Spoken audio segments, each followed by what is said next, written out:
నమస్తే K25 news. Thimmapur మండలం రామహనుమాన్ నగర్ గ్రామంలో వినాయక చవితి సందర్భంగా గణపతి విగ్రహాన్ని ప్రతిష్ఠించారు. గత 40 ఏళ్లుగా ఒక్క వర్షం పడితే చాలు గ్రామానికి వెళ్లే రహదారులు వరద నీటిలో మునిగిపోయేవి. కాంగ్రెస్ ప్రభుత్వం హయాంలో పైపులు వేసి రహదారి నిర్మించినా కూడా ఇప్పటికీ సమస్యలు అలాగే కొనసాగుతున్నాయని గ్రామస్తులు ఆవేదన వ్యక్తం చేశారు. కాంట్రాక్టర్ ఎమ్మెల్యే అధికారులు పట్టించుకోకపోవడంతో ఇప్పుడు చూడండి ఏం పరిస్థితి వచ్చిందో అని ప్రశ్నిస్తున్నారు ప్రజలు.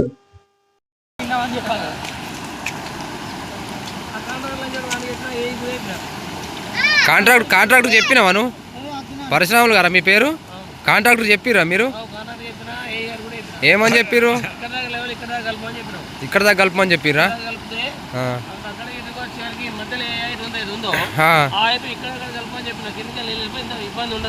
దానికి అతను చెప్పిన సమాధానం ఏంటి మరి ఇన్ని రోజులు లేని బ్రిడ్జి ఈరోజు కాంగ్రెస్ హయాంలో వచ్చిందని సంతోషపడ్డారు.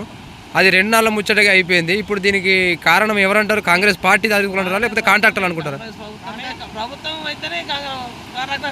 మరి ఎవరి నిర్లక్ష్యం ప్రభుత్వం అందా కాంట్రాక్టర్దా?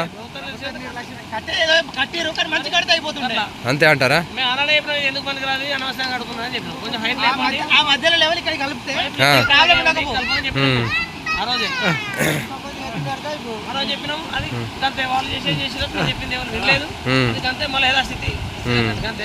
కట్టి కూడా కట్టని లెక్క అయిపోయింది. మళ్ళీ 2 రోజులు మళ్ళీ అదే పరిస్థితి, ముందు అదే పరిస్థితి ఉంటే మళ్ళీ కట్టి ఏం లాభం ఉంది? కట్టి కూడా వేస్ట్. ఇప్పుడు దీనిపై పై అధికారులకు ఏమైనా సమస్య తీసుకుపోయి చర్య తీసుకొని లెవెల్ కలపాలి అక్కడికి ఇక్కడికి ఖచ్చితంగా. మనకి ఏమన్నా మళ్ళీ యూజ్ అవుతుంది, లేదంటే మళ్ళీ రైట్.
ఇప్పుడు అదే మధ్యలో ఎంత ఉందో అదే సమాంతరంగా కడితే ఏం ప్రాబ్లం ఉండకపోదు కదా.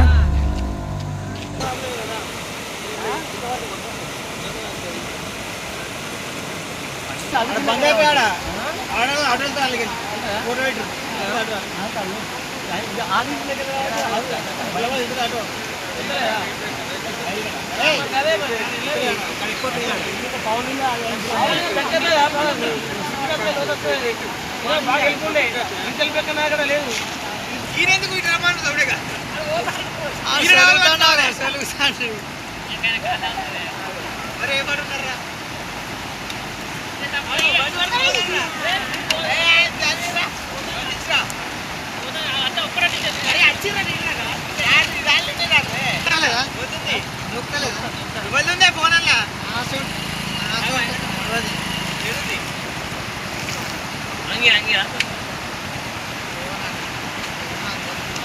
చెప్పినా ఇక్కడ కలుపు చెప్పిన నేను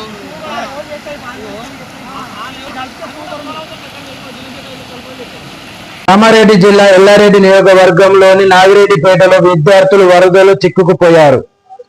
వరద నీటితో అక్కడి బాయ్స్ హాస్టల్ పూర్తిగా మునిగిపోయింది. అలాగే కామారెడ్డి హైదరాబాద్ నేషనల్ హైవేపై కూడా భారీగా వరద నీరు ప్రవహిస్తుంది. జంగపల్లి వద్ద రోడ్డు మీద గట్టిగా నీరు చేరడంతో అధికారులు తాత్కాలికంగా రహదారిని మూసివేశారు. కామారెడ్డి మీదుగా హైదరాబాద్ వైపు బయలుదేరే వాహనదారులు అప్రమత్తంగా ఉండాలని అధికారులు సూచించారు.